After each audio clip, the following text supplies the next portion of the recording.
ادارہ شماریات نے 2050 تک ملکی آبادی دگنی ہونے کا خدشہ ظاہر کر دیا۔ 7ویں مردم شماری پر فائنڈنگ رپورٹ جاری کر دی گئی۔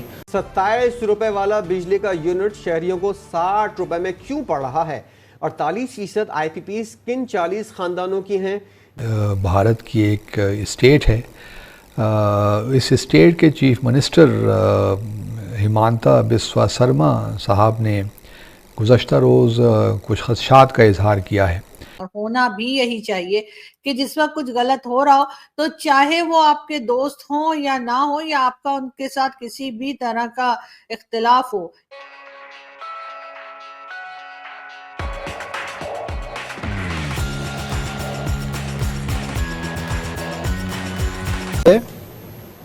دیکھیں، جو پاکستان میں آبادی بڑھنے کی شرح ہے وہ خطے میں سب سے زیادہ ہے اور سالانہ 2.55% سے آبادی پاکستان کی بڑھ رہی ہے۔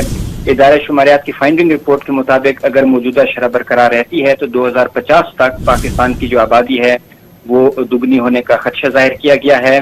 پاکستان کی آبادی 24 کروڑ سے تجاوز کر چکی ہے اور آبادی میں اضافے کے باعث لوگوں کی فی کس آمدنی متاثر ہو رہی ہے، جو معیار زندگی ہے لوگوں کا وہ بھی متاثر ہو رہا ہے۔ پاکستان میں 5 سے 16 سال تک کے 2,53,70,000 بچے اسکولوں سے باہر ہیں۔ پاکستان میں کل آبادی کا 3.1% معذور ہیں۔ رپورٹ کے مطابق 2017 کے بعد سب سے زیادہ آبادی کی گروتھ 2023 میں ریکارڈ ہوئی۔ پاکستان میں 61% لٹریسی ریٹ ریکارڈ ہوا ہے۔ پنجاب میں 96 لاکھ، سندھ میں اسکولوں سے باہر بچوں کی تعداد 78 لاکھ تک ہے۔ کے پی میں 49 لاکھ بچے، بلوچستان میں 50 لاکھ سے زائد بچے اسکول جانے سے قاصر ہیں۔ پاکستان میں بسنے والے 79% افراد 40 سال سے کم عمر کے ہیں۔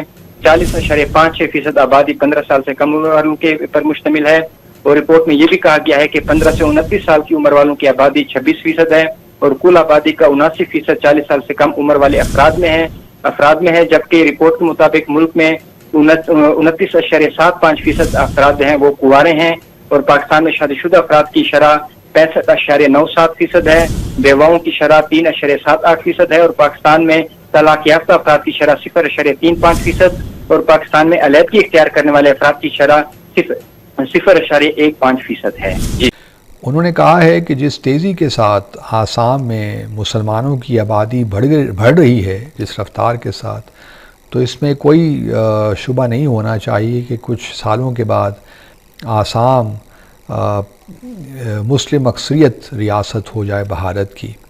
ان کا کہنا تھا کہ جب پہلا سینسس ہوا بھارت میں 1951 میں، تو اس وقت مسلمانوں کی تعداد آسام میں تقریباً 12% تھی، اور اب یہ تعداد بڑھ کر 40% ہو گئی ہے، یعنی کہ 1.40 کروڑ مسلمان اس وقت آسام میں موجود ہیں۔ اب انہوں نے 2 کانفلکٹنگ باتیں کی ہیں۔ ایک طرف تو انہوں نے کہا ہے کہ جی آرگینیکلی نہیں ہو رہا، یہ انفلٹریشن ہے، بنگلہ دیش سے خاص طور پہ ہو رہی ہے، تو اس کی وجہ سے ایک ڈیموگرافی جو ہے وہ تبدیل ہو رہی ہے آسام کی۔ اور پھر انہوں نے ساتھ یہ بھی کہا کہ یہ معاملہ صرف آسام تک محدود نہیں رہے گا، بلکہ اور بھی جو اسٹیٹس ہیں ارد گرد، یعنی ویسٹ بنگال ہو گیا یا جھارکھنڈ ہو گیا یا بہار ہو گیا، یہ بھی اگر یہ معاملہ مسلمانوں کی آبادی کا اسی طرح رہا تو یہ بھی ایک وقت آئے گا کہ یہ ریاستیں بھی مسلم اکثریت ریاستیں ہو جائیں گی۔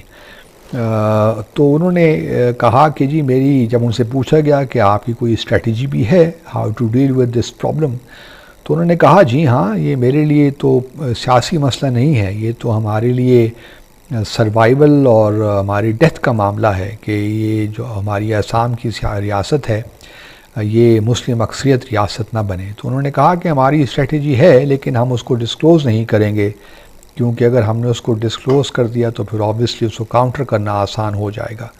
اور ساتھ میں انہوں نے یہ بھی کہا کہ جب الیکشنز ہو رہے تھے 2-3 سال پہلے، تو میں مسلمانوں کے پاس بھی گیا اور میں نے کہا کہ جی آپ اپنی پاپولیشن گروتھ پہ کنٹرول کیجئے، آپ جو ینگ لڑکیاں ہیں ان کی شادیاں کروا دیتے ہیں وقت سے پہلے، یہ مت کریں، اور خواتین کو بچیوں کو پڑھائیں۔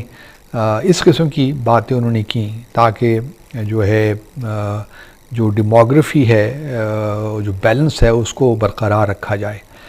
میں سمجھ سکتا ہوں یہ خدشات تو ایک لحاظ سے جائز ہی ہیں، ان دا سینس کہ اگر ہمارے ہاں بھی کسی ملک میں for that matter local population یا جو اس کا ایک آپ کہہ لیجئے ایک تناسب، ایک پروپورشن ہوتا ہے، وہ تبدیل ہو جائے تو خدشات تو پیدا ہوتے ہیں. تو میں ان کے خدشات تو سمجھ سکتا ہوں، لیکن انہوں نے کانفلکٹنگ باتیں کی ہیں. ایک طرف جہاں انہوں نے کہا ہے کہ آرگینیکلی نہیں ہو رہا، انفلٹریشن کے تھرو ہو رہا ہے، اور ساتھ میں وہ کہتے ہیں کہ ہم مسلمانوں کے پاس جاتے ہیں، ان کو یہ کہتے ہیں کہ آپ یہ نہ کریں، ایسا کریں، ویسا کریں.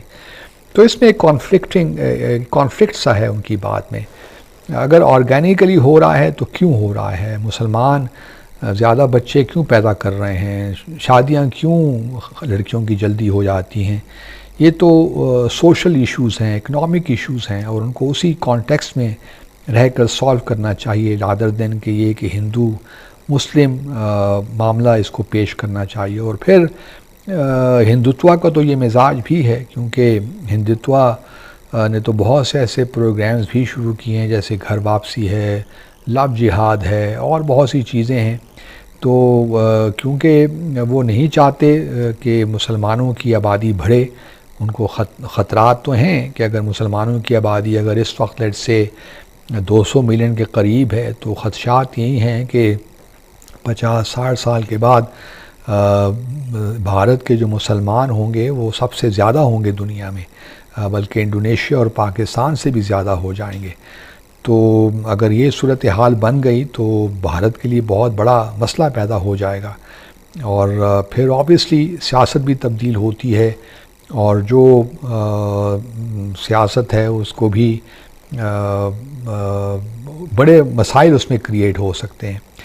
لیکن یہ بھی دیکھیے اللہ کا نظام بھی ہے، یہاں تو آرگینیکلی ہو رہا ہے، لیکن دوسری طرف اگر آپ دیکھیے تو مقبوضہ جموں اور کشمیر میں یہی کام بھارت دوسرے طریقے سے کر رہا ہے. 35A کو ہٹا کر بھارت نے جس طرح ایک راستہ بنایا کہ وہ بھارتیوں کو مقبوضہ جموں اور کشمیر میں سیٹل کرے، اور تقریباً 33 سے 40 لاکھ بھارتی شہریوں کو ڈومیسائل مل گئے ہیں کہ وہ مقبوضہ جموں اور کشمیر میں سیٹل ہوں. تو وہاں بھی وہ آبادی کا تناسب بھی تبدیل کرنا چاہتے ہیں، وہاں بھی یہی صورتحال ہے. یہاں تو چلیے آرگینیکلی ہو رہا ہے، اور آسام کے چیف منسٹر نے اس کو تسلیم بھی کیا ہے کہ کسی بھی طرح کی باتیں آپ کو ان کی پسند نہ آتی ہوں، لیکن اگر کسی کے ساتھ غلط ہو رہا ہے تو آپ کو اس کے ساتھ کھڑے ہونا چاہیے، اس کے لیے سٹینڈ لینا چاہیے. اور یہ میں صرف عمران خان کے لیے نہیں کہہ رہی، یہ میں سبھی لوگوں کے لیے کہہ رہی ہوں کہ جو بھی آپ کے دوست ہوں یا نہ ہوں، لیکن اگر وہ کبھی مصیبت میں ہوں اور انہیں آپ کی ضرورت ہو تو آپ کو یقیناً ان کے ساتھ کھڑے ہونا چاہیے. اور یہی چیز کئی لوگوں نے ثابت کی ہے، جس میں شاہد خاقان عباسی صاحب بھی ہیں، اور دوسری کئی پولیٹیکل پارٹیز جو ہیں ان کا یہ کہنا ہے کہ عمران خان کے ساتھ غلط ہو رہا ہے اور ایسا نہیں ہونا چاہیے. عمران خان کی پارٹی کے اوپر بین نہیں لگنا چاہیے. بین اگر لگنا چاہیے تو وہ سید صلاح الدین اور حافظ سعید، مسعود اظہر اور اسی طرح کے جو بے شمار ٹیررسٹ گروپس ہم نے پال کے رکھے، جنہیں میں نے پہلے بھی لاسٹ ویڈیو میں بھی کہا تھا کہ 10-15 سال پہلے تک، بلکہ 12-15 سال پہلے تک ہمیں لگتا تھا کہ جی یہ جہادی ہیں، یہ تو جی فریڈم فائٹر ہیں. لیکن جب یہی لوگ ہمارے سر کے اوپر ڈھول بجانے لگ گئے، ہمارے ہی لوگوں کو مارنے لگے، تو ہمیں اچانک سے سمجھ آئی کہ نہیں یہ تو ٹیررزم کر رہے ہیں اور یہ کوئی اچھے لوگ نہیں ہیں. لیکن یہ سب کچھ جاننے کے باوجود ان لوگوں کے اوپر کسی طرح کا کوئی آپریشن لانچ نہیں کیا جاتا، ان لوگوں کو پکڑا نہیں جاتا، ان لوگوں کو مارا نہیں جاتا، سزا نہیں دی جاتی. ہاں، کچھ افغانستان کی سائٹ پہ ضرور کہہ دیتے ہیں کہ جی یہاں پر جو ہے وہ ہم آپریشن لانچ کر رہے ہیں.